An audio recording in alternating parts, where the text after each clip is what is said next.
200-yard breaststroke with the likes of Ian Finnerty in lane 5 and Evgeny Somov in lane 4. Zane Backus for Indiana in lane 3. Three big names to look out for. Daniel Sos in lane 6 for Louisville as well.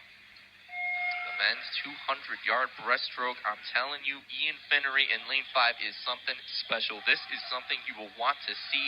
And, of course, Somov in lane 4. The Russian swimmer, the one that came in last year and just absolutely grabbed the horse by the reins and has not slowed down since. All right, and Zane Backus is not backing down from this challenge as he looks to be challenging up for the lead up there in lane 3, as you see. I like the effort up there in lane 3 so far. That has been a great effort right now from Zane as they look and try to. It's pretty much a 3-horse race so far. Yeah, those 3, you could throw a blanket over them with how close they are. My goodness, lane 5. Look at how graceful the strokes have been going so far. Of course, it is about the pacing in the 200. This is very different from the 100. You are going to exhaust yourself if you're trying to treat this one like the 100 breast. But this is all about Finnery right now in lane 5.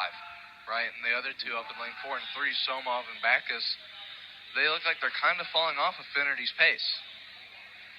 What's interesting is that Finnery does appear to slow down a little bit on all of the turns, and then he just turns it up every single time they head into the next 25.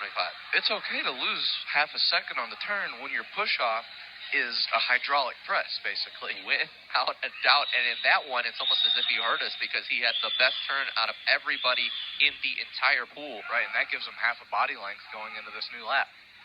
You know, Ian Finnery, as we talked about in that 100-yard breaststroke, he's got the fastest time in the world. First swimmer to break 50 seconds. That is unfathomable. And he'll see what he can do in the 200 breast right now. This turn's going to be a really big one in deciding it. Coming down to the final stretch.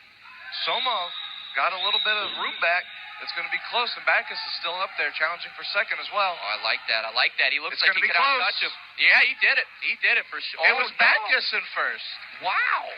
Look at that. So he gets that 10th of a second there. It looked like, I could have sworn Backus got that.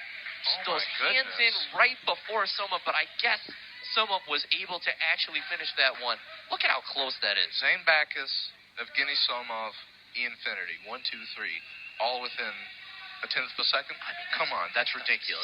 6/100ths of a second between those second and third place finishers right there. It's just ridiculous how good these guys are and how great of a finish that was, especially for Louisville, getting that second place finish. And that turn for Somov coming back, and for Backus especially, that was a huge turn. That was a big push-off, and that's the reason why the results were what they were. The push-offs were great. Ian Finnery dominated that the entire time, but it was that finish that I think really encapsulated what happened on that last event there. It reminded me a lot of that difference between taking, you remember when Michael Phelps in the Olympics, he takes that extra stroke real quick to try to outtouch him real quick. That is exactly what it looked like Indiana did on that one, and he still missed it by 6/100ths of a second.